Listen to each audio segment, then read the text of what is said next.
చంద్రబాబు నాయుడు గారు ఎన్నికల మేనిఫెస్టోలో ఇచ్చినటువంటి హామీలను అమలు చేయడంలో విఫలమైనటువంటి పరిస్థితుల్లో ప్రజల కోరిక మేరకు ప్రజల తరపున ప్రజల కోసం ఈ ప్రభుత్వం ఉంటే ప్రజలు అన్యాయం అయిపోతారు, ప్రజలు మరింత కష్టాల్లోకి వెళ్ళిపోతారు, ఇది ప్రజా వ్యతిరేక ప్రభుత్వం, ఇది రియల్ ఎస్టేట్ వ్యాపారం చేసుకుంటున్న ప్రభుత్వం, ఇది భూదందా ప్రభుత్వం, మాఫియాలను ప్రోత్సహిస్తున్న ప్రభుత్వం, ఇసుక మాఫియా, కల్తీ మంది మాఫియా, కల్తీ మద్యం మాఫియా, రాజధాని మాఫియా, అన్ని మాఫియాలు మయం చేసి రాష్ట్రాన్ని అధోగతి పాలు చేసి రాష్ట్రాన్ని అన్యాక్రాంతం చేసి రాష్ట్రంలో ప్రజలను అవస్థలు పాలు చేస్తున్నటువంటి ఈ ప్రభుత్వానికి వ్యతిరేకంగా వైఎస్ఆర్ కాంగ్రెస్ పార్టీ ఈరోజు సెక్రటరీ గారికి ఈ ప్రభుత్వంపై అవిశ్వాస తీర్మానాన్ని ప్రవేశపెట్టడం జరిగింది.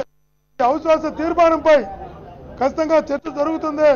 ఈ చర్చలో ఖచ్చితంగా కూడా మేము ఈ ప్రభుత్వం ప్రజలని ఎలా మోసం చేసిందో, ప్రజలు ఈ ప్రభుత్వం చేసిన మోసాల వల్ల ఎలా ఇబ్బందులు పడుతున్నారో అన్ని విషయాలు కూడా ప్రజల తరపున తెలియజేయడం జరుగుతుంది.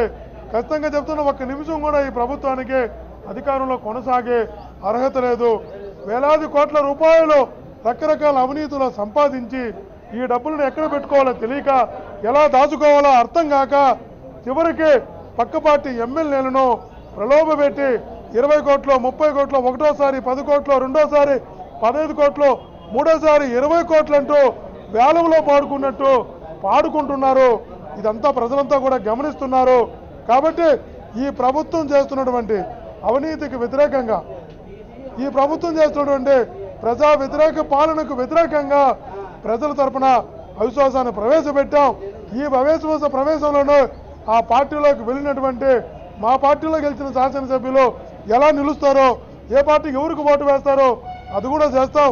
నిజంగా పార్టీ విప్పుని ధిక్కరించి వాళ్ళు అలా వెళితే అది కూడా విప్పు ధిక్కరణ కింద కూడా వాళ్ళు డిస్క్వాలిఫికేషన్ చేయించడానికి అది కూడా కారణమవుతుంది.